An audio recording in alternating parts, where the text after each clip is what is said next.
Sanjay Kumar Singh, assistant professor, department of commerce, Ghatshila college, Ghatshila. आज हम लोग यूजी सेमेस्टर 3 के management principle and application subject के फॉर्म्स ऑफ ऑर्गेनाइजेशन स्ट्रक्चर की चर्चा कर रहे हैं। पिछली चर्चा में हमने इसके कितने प्रकार के ये होते हैं और उसमें से पहला लाइन ऑर्गेनाइजेशन की चर्चा कर चुके हैं। आज हम लोग लाइन एंड स्टाफ ऑर्गेनाइजेशन की चर्चा करेंगे। जैसा कि पिछली चर्चा में हमने बताया कि लाइन ऑर्गेनाइजेशन छोटे उपक्रमों के लिए ज़्यादा उपयुक्त होता है। ज्यों-ज्यों एक व्यावसायिक उपक्रम का विस्तार होने लगता है तो एक बिंदु ऐसा आता है जब विशेषज्ञों की आवश्यकता पड़ती है, स्पेशलिस्ट की आवश्यकता पड़ती है। किसी लाइन ऑर्गेनाइजेशन में विशेषज्ञों का प्रावधान करना करने को ही उस संगठन करने से उस संगठन का रूप व नाम बदलकर रेखा व कर्मचारी संगठन हो जाता है, लाइन एंड स्टाफ ऑर्गेनाइजेशन हो जाता है। लाइन ऑर्गेनाइजेशन में ही जो वह लाइन ऑर्गेनाइजेशन है उसी में जब हम विशेषज्ञों की नियुक्ति, स्पेशलिस्ट की नियुक्ति, स्पेशलिस्ट को हम घुसा देते हैं जब उसकी आवश्यकता पड़ती है, जब विस्तार हो जाता है फर्म का, उपक्रम का, तो उतने हमारा जो है सो वो लाइन ऑर्गेनाइजेशन से काम नहीं चलता। तब हमको विशेषज्ञों की आवश्यकता होती है और जैसे ही हम उसमें विशेषज्ञ को घुसाते हैं, लाते हैं, तो वह जो है उस संगठन का रूप व नाम बदलकर रेखा व कर्मचारी संगठन हो जाता है, लाइन एंड स्टाफ ऑर्गेनाइजेशन हो जाता है। ये विशेषज्ञ जो होते हैं ये संगठन को अपने अपने क्षेत्रों में विशिष्ट परामर्श देने का काम करते हैं। कंपनी का विस्तार होने पर लाइन ऑर्गेनाइजेशन रेखीय या परिचालक प्रबंधक जो होते हैं, ऑपरेटिंग मैनेजर जो होते हैं, उनके ऊपर कार्य के परिचालन, कार्य के ऑपरेशन तथा अपने अधीनस्थों के कार्य को नियंत्रित व समन्वित करने का भार इतना ज्यादा बढ़ जाता है कि उन्हें अन्य विशिष्ट कार्यों के संबंध में सूचनाएं एकत्रित करने व सोचने का समय नहीं मिलता है और न ही उन विशिष्ट कार्यों में वे पारंगत ही होते हैं। परिणाम स्वरूप जो ये लाइन मैनेजर्स होते हैं उनको उनसे संबंधित विशिष्ट क्षेत्रों में परामर्श प्रदान करने के लिए स्टाफ की नियुक्ति की जाती है और जैसे ही हम स्टाफ की नियुक्ति उसमें कर देते हैं तो यह लाइन ऑर्गेनाइजेशन से बदलकर लाइन एंड स्टाफ ऑर्गेनाइजेशन हो जाता है। सामान्यतया यह माना जाता है कि निर्माणी उपक्रम में उत्पादन, विपणन तथा वित्तीय कार्यकारी का लाइन या रेखीय डिपार्टमेंट होता है। अतः प्रबंध संचालक या मुख्य प्रबंधक के अतिरिक्त उत्पादन प्रबंधक, विपणन प्रबंधक तथा वित्त प्रबंधकों को स्टाफ की सुविधाएं प्रदान की जाती है। स्टाफ मतलब विशेषज्ञ की सुविधाएं प्रदान की जाती हैं। इन स्टाफ सुविधाओं में, इन विशेषज्ञ सुविधाओं में हमको जो है ये personal department, research and development department, purchase department, quality control department, maintenance and repairs department, रखरखाव एवं मरम्मत विभाग, औद्योगिक इंजीनियरिंग व डिजाइन डिपार्टमेंट,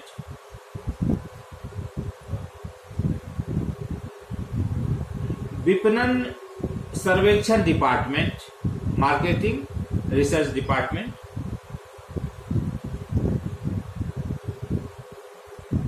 डेटा कलेक्शन एवं उसका विश्लेषण करने के लिए एक अलग विभाग, संग्रहण व विश्लेषण विभाग, ये सब की आवश्यकता होती है और ये सब विभाग खोले जाते हैं। और ये सब प्रमुख विभाग होते हैं। स्टाफ का प्रयोग सामान्यतया संपूर्ण उपक्रम के लिए होता है। जो विशेषज्ञ होते हैं उनका जो है उपयोग सामान्यतया संपूर्ण उपक्रम के लिए होता है। जैसे मान लीजिए पर्सनल डिपार्टमेंट की सेवाएं, उनके विशेषज्ञ की सेवाएं, उत्पादन विभाग, प्रोडक्शन डिपार्टमेंट, मार्केटिंग डिपार्टमेंट, वित्त डिपार्टमेंट एवं अन्य सभी विभागों में, सभी डिपार्टमेंट्स में कर्मचारियों की नियुक्ति, प्रशिक्षण, पदोन्नति, प्रमोशन, कार्य मूल्यांकन आदि के संबंध में प्रदान की जाती है। ये जो पर्सनल डिपार्टमेंट है, इनकी सेवाएं कर्मचारियों की नियुक्ति, प्रशिक्षण, उसके प्रमोशन, उसके कार्यों का मूल्यांकन से संबंधित जो भी सेवाएं होती हैं, ये सभी विभाग को प्रदान की जाती हैं, क्योंकि सभी डिपार्टमेंट में कर्मचारी कार्य करते हैं और उनका जो है पर्सनल डिपार्टमेंट के द्वारा उनका प्रशिक्षण करवाया जाता है, उनकी पदोन्नति के लिए अनुमोदन की जाती है, उनके कार्यों का मूल्यांकन किया जाता है। तो ये सारे कार्य जो है सभी डिपार्टमेंट में कार्यरत कर्मचारियों के लिए पर्सनल डिपार्टमेंट करता है। इसी प्रकार वित्त एवं लेखा विभाग में जो स्टाफ होते हैं वो उपक्रम के सभी विभागों सब एक दूसरे से इंटर रिलेटेड है और कोई भी डिपार्टमेंट या कोई भी विशेषज्ञ की जो सेवा होती है वह किसी खास विभाग के लिए ना होकर के पूरे उपक्रम के लिए उनकी सेवाएं होती है। जैसा बताया कि पर्सनल डिपार्टमेंट का, उसी तरह से जो हमारा फाइनेंस डिपार्टमेंट है, इनकी भी सेवाएं जो है सभी विभागों में के लिए उपयोगी होती है। जैसे प्रोडक्शन डिपार्टमेंट, परचेज डिपार्टमेंट आदि में लेखों के स्वरूप व विधि के संबंध में परामर्श देता है।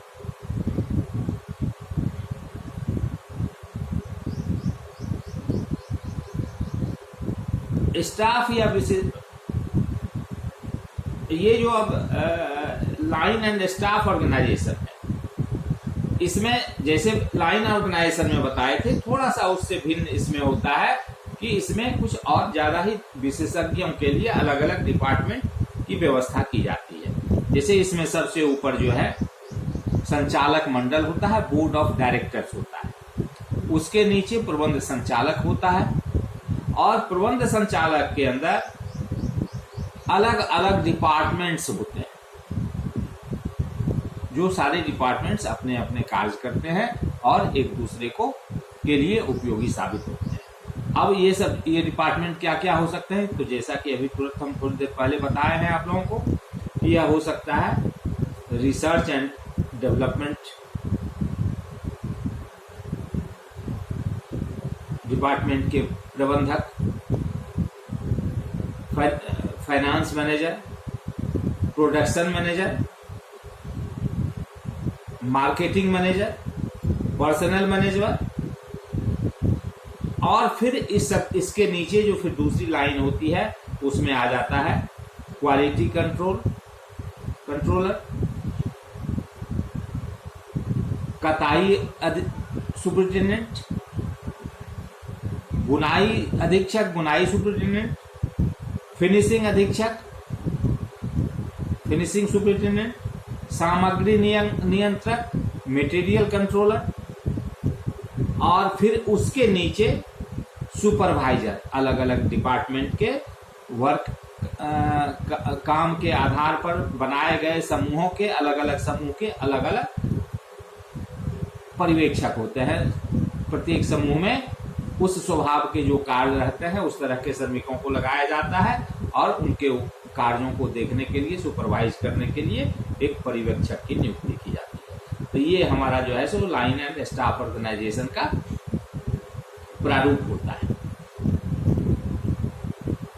अब ये जो स्टाफ होते हैं या विशेषज्ञ होते हैं, ये तीन तरह की सेवाएं देते हैं। ये जो हमारे लाइन ऑर्गेनाइजेशन की जब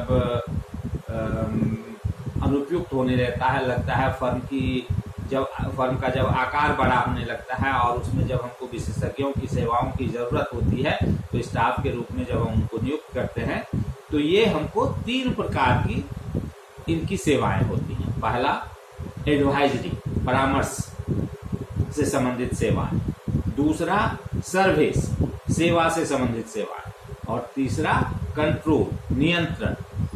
एक ही स्टाफ विभाग जो है कभी कभी एक ही विशेषज्ञ विभाग जो है कभी कभी जो है तीनों स्थिति में कार्य करता है और कभी इनमें से किसी एक या 2 स्थिति में ही करता है। यह जो है यह स्टाफ विभाग जो हमारा होता है यह कभी कभी तीनों स्थितियों में, तीनों स्थिति मतलब परामर्श, सेवा और नियंत्रण, ये जो 3 प्रकार की सेवाएं प्रदान करते हैं तो कभी कभी तो यह तीनों ही कार्य एक साथ करते हैं और कभी इनमें से किसी एक या 2 स्थिति में कार्य करते हैं। सपोज कीजिए एग्जाम्पल के लिए कि सेबी वर्गीय विभाग को मान लीजिए लेते हैं, तो यदि सेबी वर्गीय प्रबंधक उत्पादन प्रबंधक को कार्य वर्कशॉप में किसी विशिष्ट श्रम संघ को मान्यता देने के लिए कहे तो यह परामर्श का कार्य माना जाएगा।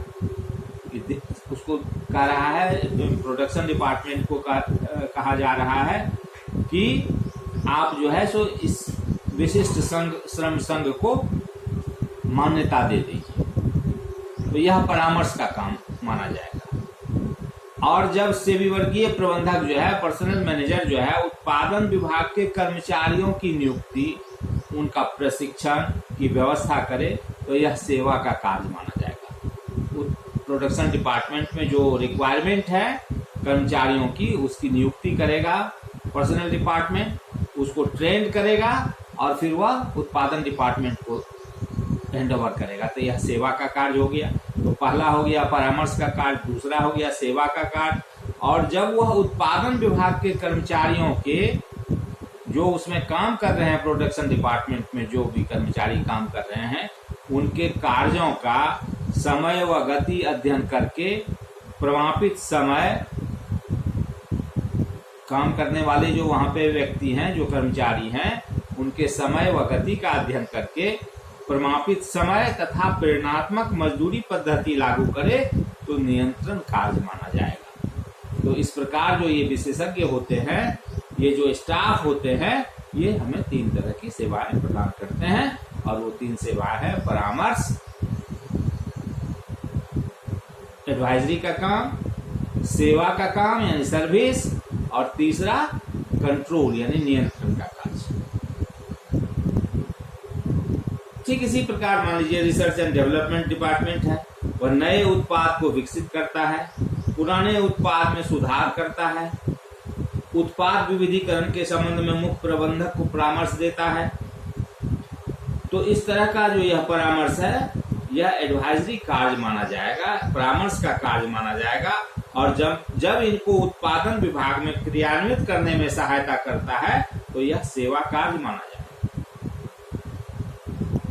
तो स्पष्ट है कि लाइन एंड स्टाफ ऑर्गेनाइजेशन क्या है। अब लाइन एंड स्टाफ ऑर्गेनाइजेशन के गुण दुर्गुण क्या है, इनकी समस्याएं क्या हैं, और उनको दूर कैसे किया जा सकता है, या रेखा कर्मचारी एवं कर्मचारी संबंधों में सुधार कैसे किया जा सकता है। ये जो समस्याएं हैं, इस समस्याओं को हल कैसे किया जा सकता है।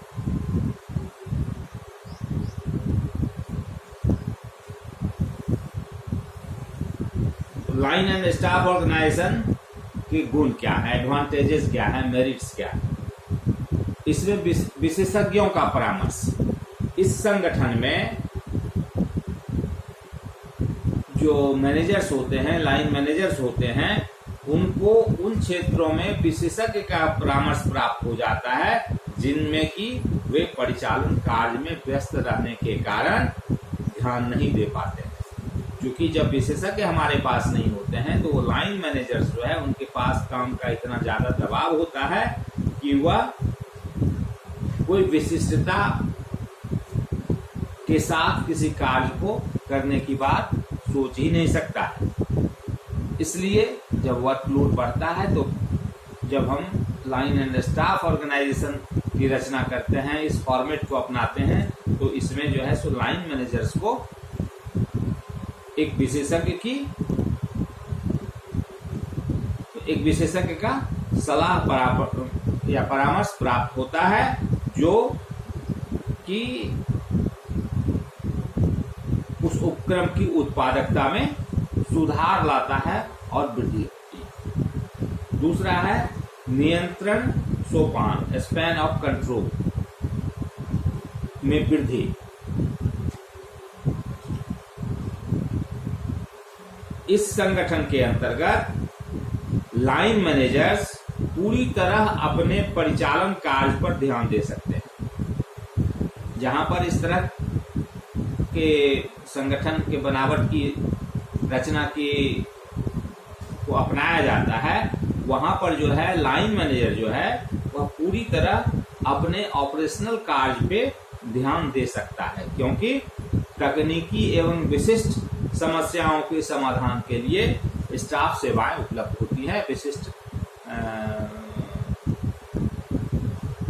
जो उस विषय की विशेषज्ञ की सेवाएं उनको उपलब्ध रहती हैं, और इसके परिणाम स्वरूप क्या होता है कि वे अधिक स्तरों पर कर्मचारियों पर नियंत्रण स्थापित करने में सक्षम होते हैं, ज्यादा नियंत्रण स्थापित कर सकते हैं। तीसरा है प्रबंध में सहायक।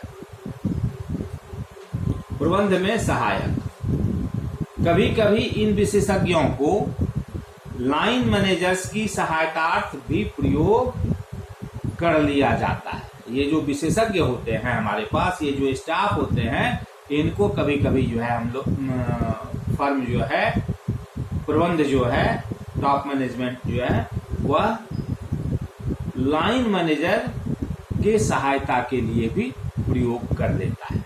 उनका कार्य मात्र परामर्श तक सीमित न रखकर उसे संबंधित विभाग में लागू करने तक बढ़ा दिया जाता है।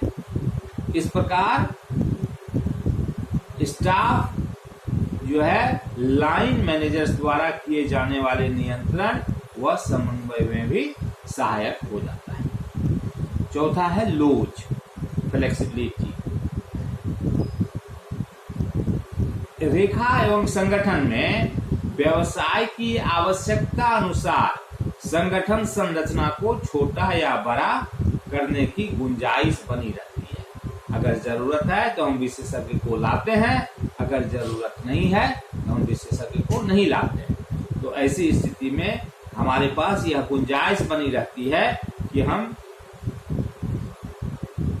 संगठन को छोटा करें या बड़ा करें। तो इस तरह से यह लोच, इसमें लोचता की पूर्णता होती है, और यह प्रारूप जो है सो लोचपूर्ण माना जाता है। पांचवा है सही निर्णय। चूंकि इस प्रारूप में प्रबंधकों के निर्णय विशेषज्ञों द्वारा एकत्रित सूचनाओं एवं आंकड़ों पर निर्भर करता है, उसके वैज्ञानिक विश्लेषण पर आधारित होता है, अतः उन निर्णयों के गलत हो जाने की संभावना ना के बराबर होती है, बहुत ही कम होती है, नगण्य होती है। इसलिए सारे निर्णय लगभग सही होते हैं। ये इस प्रारूप का गुण है, एडवांटेज है मेरी। दोष या हानियां। अब इस संगठन के डिमेरिट्स क्या है, डिसएडवांटेजेस क्या है। गुण के साथ साथ हर चीज में कुछ ना कुछ दोष भी होता है, उसी तरह से उनके साथ इसमें भी कुछ दोष है। तो दोष क्या है, एक्सपेंसिव, ज्यादा खर्चीला। इस प्रारूप के अंतर्गत उपक्रम में ऊंचे वेतन पर बहुत सारे विशेषज्ञ नियुक्त करने पड़ते हैं। ऐसे जो विशेषज्ञ होते हैं उनका वेतनमान अधिक होता है, और विशेषज्ञ की सेवा लेने के लिए उसको जब हम नियुक्त करते हैं तो उनके ऊपर हमको ज्यादा वेतन देना पड़ता है। साथ ही उनके विभाग के लिए तमाम साज सज्जा जुटानी पड़ती है, वो कहाँ बैठेंगे, कैसे रहेंगे, उनके बैठने की जगह क्या क्या फैसिलिटीज होनी चाहिए, तो इन सब चीज़ों पर भी व्यय होता है। और इसके परिणाम स्वरूप क्या होता है कि उपक्रम के व्ययों में काफ़ी वृद्धि हो जाती है, उनके वेतन और उनके बैठने की जगह के तमाम साज सज्जा और इन सब आदि चीज़ों पर ज़्यादा खर्च हो जाता है, वेतन पे ज़्यादा खर्च होता है, इसलिए यह ज़्यादा खर्चीली प्रारूप हो जाता है। दूसरा है विशेषज्ञों का अधिकार विहीन होना। इस प्रारूप में विशेषज्ञों का जो कार्य होता है वह रेखा प्रबंधकों को मात्र परामर्श देने तक सीमित रहता है। कार्यान्वित करने के अधिकार उन्हें नहीं दिए जाते हैं। ये जो विशेषज्ञ होते हैं इनका काम होता है विभिन्न विश्लेषणों के आधार पे अपना जो है सो विभिन्न विश्लेषणों के आधार पे जो भी उनका निष्कर्ष होता है और उस आधार पर वह जो परामर्श देना चाहते हैं सुधार के लिए या किसी चीज के लिए, सिर्फ उस सुधार वो परामर्श देने तक ही सीमित रहता है। वो जो हमारा लाइन मैनेजर्स है उनको वह परामर्श दे देता है, उसको वह कार्यान्वित नहीं कर सकता है।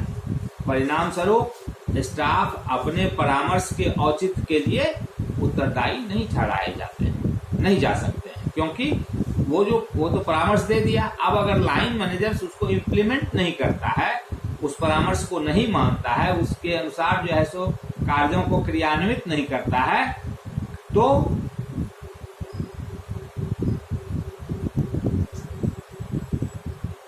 विशेषज्ञ को कोई यह नहीं कह सकता है कि आपके परामर्श से कोई फायदा नहीं हुआ, इसीलिए कि लाइन मैनेजर्स ने उसको क्रियान्वित नहीं किया, उसको लागू नहीं किया। इसलिए ये जो स्टाफ होते हैं, विशेषज्ञ होते हैं, इनको हम परामर्श के औचित्य के लिए उत्तरदायी नहीं ठहरा सकते। तीसरा होता है सत्ता का केंद्रण। विशेषज्ञ के परामर्श को मानना या न मानना ये लाइन मैनेजर्स की इच्छा पर निर्भर करता है। जो परामर्श दिया, अभी जैसे बताया कि जो भी वह परामर्श देगा, वह विशेषज्ञ का जो भी परामर्श होगा उसको मानना या ना मानना, यह जो है सो लाइन मैनेजर्स की इच्छा पर निर्भर करता है। और जिससे रेखा अधिकारी जो है, ये लाइन मैनेजर्स जो है के पास जो है अधिकारों का केंद्रण हो जाता है, केंद्रित हो जाता है अधिकार उनके पास, और इसका उपक्रम की क्षमता पर विपरीत प्रभाव पड़ता है। अगर विशेषज्ञ और लाइन मैनेजर्स के बीच कोई डिफरेंसेस है, तो विशेषज्ञ कोई भी सलाह देता है तो चूंकि इसको मानना या ना मानना, इसको इम्प्लीमेंट करना या ना करना, यह लाइन मैनेजर्स की इच्छा पर निर्भर करता है। इसलिए अगर दोनों में तारतम्य नहीं है, तालमेल नहीं है, तो लाइन मैनेजर्स ऐसे परामर्शों को कूड़े के ढेर में फेंक देता है, नहीं मानता है, और फर्म को उस विशेषज्ञ के ऊपर तो जो खर्च होता है, लेकिन उसकी विशेषज्ञता की कोई लाभ उसको नहीं होता है। और लाइन मैनेजर्स के पास चूंकि शक्ति का केंद्रीकरण हो जाता है, केंद्रण हो जाता है, इसलिए इसका जो है सो उपक्रम की क्षमता पर, उसकी उत्पादकता पर विपरीत प्रभाव पड़ता है। चौथा है आदेश की एकात्मकता के सिद्धांत का उल्लंघन।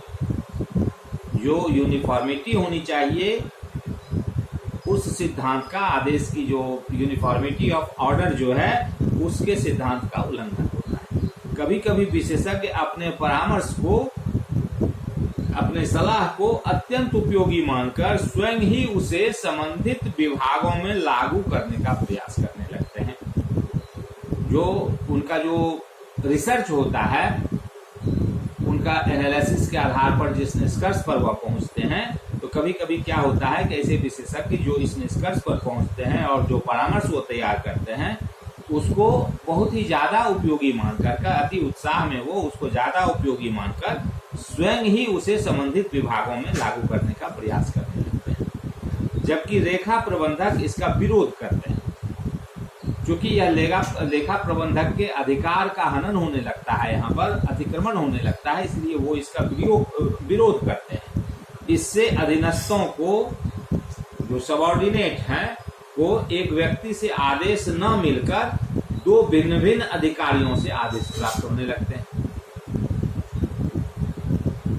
एक तो लाइन मैनेजर्स का आदेश मिलता है, दूसरा जो है इस विशेषज्ञ का आदेश मिलता है, तो अलग अलग जगह से उसको आदेश मिलते रहता है। तो इससे जो है अधीनस्थ के सामने कठिनाई उपस्थित हो जाती है, जो हम किसके आदेश को माने और किसके आदेश को नहीं माने। इसलिए इससे जो है आदेश की जो एकात्मकता का सिद्धांत है उसका उल्लंघन होता है। और पांचवा है संघर्ष या टकराव। रेखा प्रबंधक और स्टाफ के मध्य अधिकारों की सीमा नियत करना व्यवहारिक दृष्टि से संभव नहीं हो पाता है। जो लाइन मैनेजर्स हैं और जो स्टाफ हैं, ये जो विशेषज्ञ हैं, इनके बीच अधिकारों की सीमा रेखा खींचना, उसको फिक्स करना, नियत करना व्यवहारिक दृष्टि से संभव नहीं हो पाता है। फलस्वरूप कभी कभी विशेषज्ञों के परामर्श को कार्यरूप देने में टकराव की स्थिति उत्पन्न हो जाती है। यह जो संभव नहीं हो पाता है अधिकारों की सीमा का निर्धारण करना, इसके कारण कभी कभी जो है सो विशेषज्ञ के परामर्श को कार्यरूप देने में, उसके परामर्श को कार्यान्वित करने में टकराहट की स्थिति उत्पन्न हो जाती है।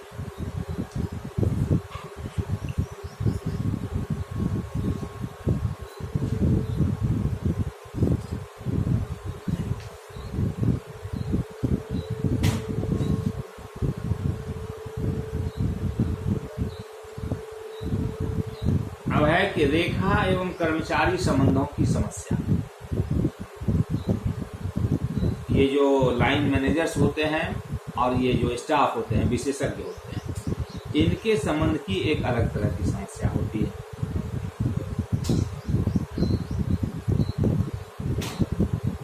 ये जो line and staff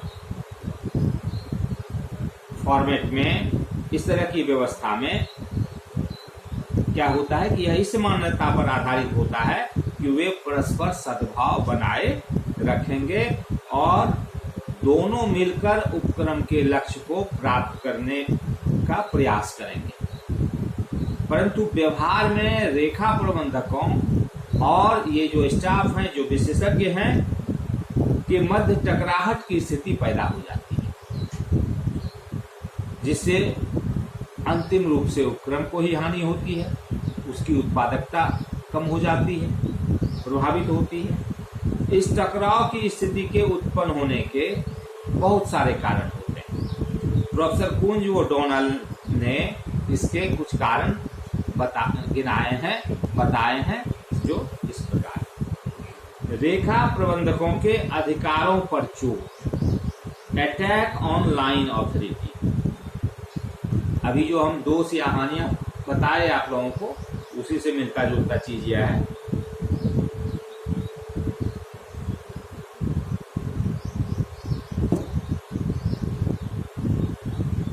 attack on line authority. ये जो लाइन मैनेजर्स होते हैं, इनके अधिकारों पर चोट। अधिकांश दशाओं में रेखा प्रबंधक, लाइन मैनेजर विशेषज्ञ को, ये जो स्टाफ होते हैं, इनको संदेह की नजर से देखते हैं और उन्हें अपने अधिकारों पर चोट करने वाले समझते हैं।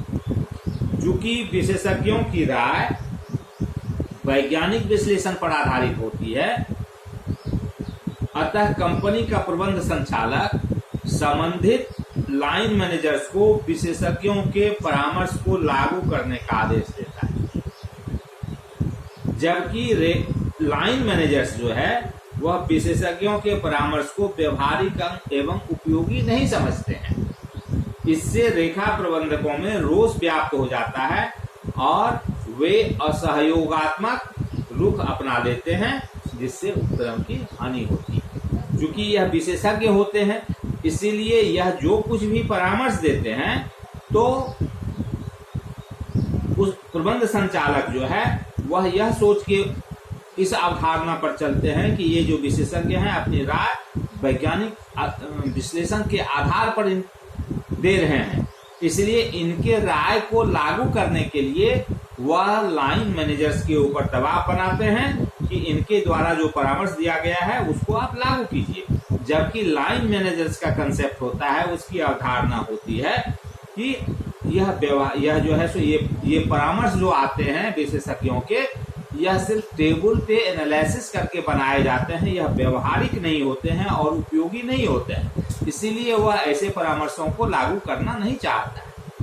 दूसरी बात, उनको लगता है कि इस तरह से करने से यह मेरे ऊपर एक बॉस की तरह उसको समझने लगता है और इससे जो है सो उसमें लाइन मैनेजर्स जो है उनमें एक आक्रोश पैदा हो जाता है, रोष पनपता है और वे असहयोग का रुख अपना लेते हैं, जिससे अल्टीमेटली उपक्रम को हानि होती है, उसकी उत्पादकता प्रभावित होती है। दूसरा है स्टाफ के उत्तरदायित्व का अभाव, lack of responsibility of staff.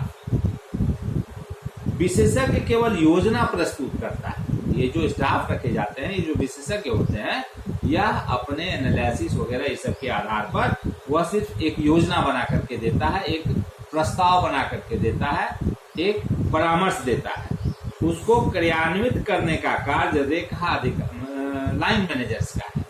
उस परामर्श को, उस योजना को क्रियान्वित करने का काम जो है वह लाइन मैनेजर्स का है। और परिणाम स्वरूप क्या होता है कि परिणाम स्वरूप योजना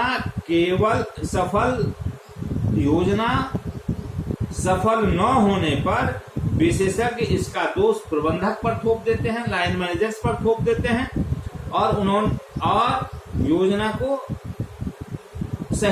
उनका कहना होता है कि योजना को सही तरीके से लागू नहीं किया गया, जैसा हमने कहा उस तरह से इस योजना को लागू नहीं किया गया, इसलिए परिणाम जो है सकारात्मक नहीं मिला। ठीक इसके उल्टा लाइन मैनेजर्स इसका दोष विशेषज्ञ पे डालता है, स्टाफ पे डालता है और उनका कहना यह होता है कि योजना स्वयं ही अव्यवहारिक एवं दोषपूर्ण है। तो इस तरह से दोनों में जो है कोई भी आदमी उत्तरदायित्व लेना नहीं चाहता है, न तो स्टाफ लेना चाहता है उत्तरदायित्व, विशेषज्ञ लेना चाहता है और ना ही लाइन मैनेजर लेना चाहता है। दोनों एक दूसरे पर थोपते रहता है। लाइन मैनेजर का कहना होता है कि यह योजना अच्छी नहीं थी, यह परामर्श सही नहीं था, यह अव्यवहारिक है, इसमें बहुत सारे दोष हैं, इसको व्यवहार में लागू करने पर परिणाम सही नहीं निकलते हैं। जबकि स्टाफ का कहना होता है कि हमने जिस तरह से योजना बना करके दी, लाइन मैनेजर्स ने उसको सही तरीके से उस तरीके से क्रियान्वित नहीं किया। इस तरह दोनों अपने अपने उत्तरदायित्वों से भागते रहते हैं और अंतिम रूप से उपक्रम को इसकी हानि होती है। तीसरा होता है थिंकिंग इन ए वैक्यूम, रिक्तता में सोचना। स्टाफ या विशेषज्ञों को विभागीय कार्य संचालन का अनुभव नहीं होता है। जो ये स्टाफ होते हैं, विशेषज्ञ होते हैं, इनको ऑपरेशनल एक्सपीरियंस नहीं होता है। ये सिर्फ बैठ के टेबल पे डेटा एनालिसिस करके अपना काम करते हैं। जबकि विभाग में जो कार्य संचालन होता है, जो व्यवहारिक कार्य वहां पर होता है, इसका इनको कोई अनुभव नहीं होता है। ये ऑफिस स्टाफ होते हैं, ये वर्कशॉप स्टाफ नहीं होते हैं, वर्कशॉप का इनको कोई जानकारी नहीं होता है। अतः उनके द्वारा सोचे गए विस्तार व प्रस्तावित योजनाएं रिक्तता में उत्पन्न होती हैं, उनके कल्पना में वह जन्म लेती हैं और योजना बनाते समय बहुत सी कठिनाइयों को वह देख नहीं पाते हैं जो योजना को क्रियान्वित करने में उत्पन्न होगी। कोई भी योजना को क्रियान्वित करने में क्या क्या व्यवहारिक कठिनाइयां उत्पन्न होगी, इस पे उनकी नजर नहीं जाती है, उनको इस तरह का अनुभव नहीं होता है, इसलिए वो इस चीज पे ध्यान नहीं दे पाते हैं। और कभी कभी वे स्वयं को उस क्षेत्र में विशेषज्ञ समझकर लाइन मैनेजर्स द्वारा प्रस्तुत सुझावों को नजरअंदाज कर देते हैं। जिस वजह से उनकी बनाई हुई योजनाएं जो है वह रिक्तता में सोचे गए योजना के जैसा हो जाता है और व्यवहार में वह सही नहीं हो पाता। चौथा है सफलता का श्रेय पाने की होड़, competition to get recognition for success. दोनों में एक प्रतियोगिता हो जाती है। लाइन मैनेजर्स और स्टाफ में जो सक्सेस होता है, जो सफलता होती है, उसका श्रेय पाने का उसमें होड़ लग जाता है। कभी कभी कुछ रेखा प्रबंधक योजनाओं की सफलता का सारा श्रेय स्वयं लेना चाहते हैं। परिणाम स्वरूप वे अति कठिन परिस्थितियों को छोड़कर विभागीय कार्य संचालन में स्टाफ का परामर्श नहीं लेते। काम लाइन मैनेजर से यह सोचता है कि यह काम इसकी सफलता, चूंकि हमने मेहनत की है, हमने इसको क्रियान्वित किया है, इसलिए यह जो है मेरे प्रयास से यह सफलता मिली है। और वे इसके चलते क्या होते हैं कि सफलता का श्रेय लेने के लिए कठिन परिस्थिति को छोड़ करके विभागीय कार्य संचालन में इस विशेषज्ञ का परामर्श नहीं लेना चाहते हैं और नहीं लेते। ठीक इसके विपरीत कभी कभी अपनी योजनाओं का श्रेय लेने के लिए अपनी परामर्श देने मात्र की सीमा का अतिक्रमण कर योजना को क्रियान्वित व नियंत्रित करने तक आगे बढ़ जाते हैं ये स्टाफ, ये विशेषज्ञ। और इससे क्या होता है, मतलब वो क्या करते हैं कि योजना का श्रेय लेने के लिए जो उनका परामर्श देने तक ही उनका अधिकार सीमित होता है, लेकिन वो उसका अतिक्रमण करके परामर्श देने के अतिरिक्त जो है वह क्या करते हैं कि उसको क्रियान्वित व नियंत्रित करने तक की दिशा में आगे बढ़ जाते हैं। इससे क्या होता है कि लाइन मैनेजर्स और उनके बीच में टकराव की स्थिति उत्पन्न हो जाती है और यह जो है सो सफलता पाने की होड़ में, सफलता का श्रेय पाने की होड़ में दोनों ऐसा करते हैं और अल्टीमेटली दोनों अपने व्यवहार से उपक्रम को हानि पहुंचाते हैं।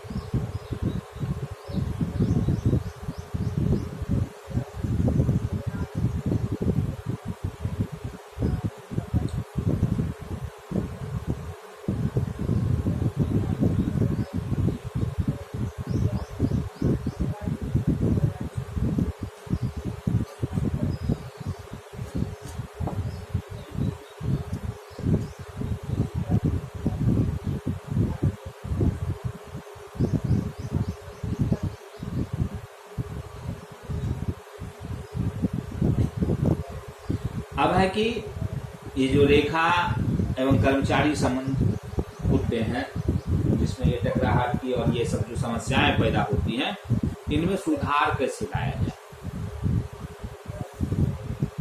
कारण जब तक दोनों के बीच में अच्छे संबंध नहीं होंगे तब तक जो है सो उपक्रम का भला नहीं होगा, उसकी उत्पादकता नहीं बढ़ेगी, वहाँ पे जो है सो अच्छे परामर्श को लागू नहीं किया जा सकेगा।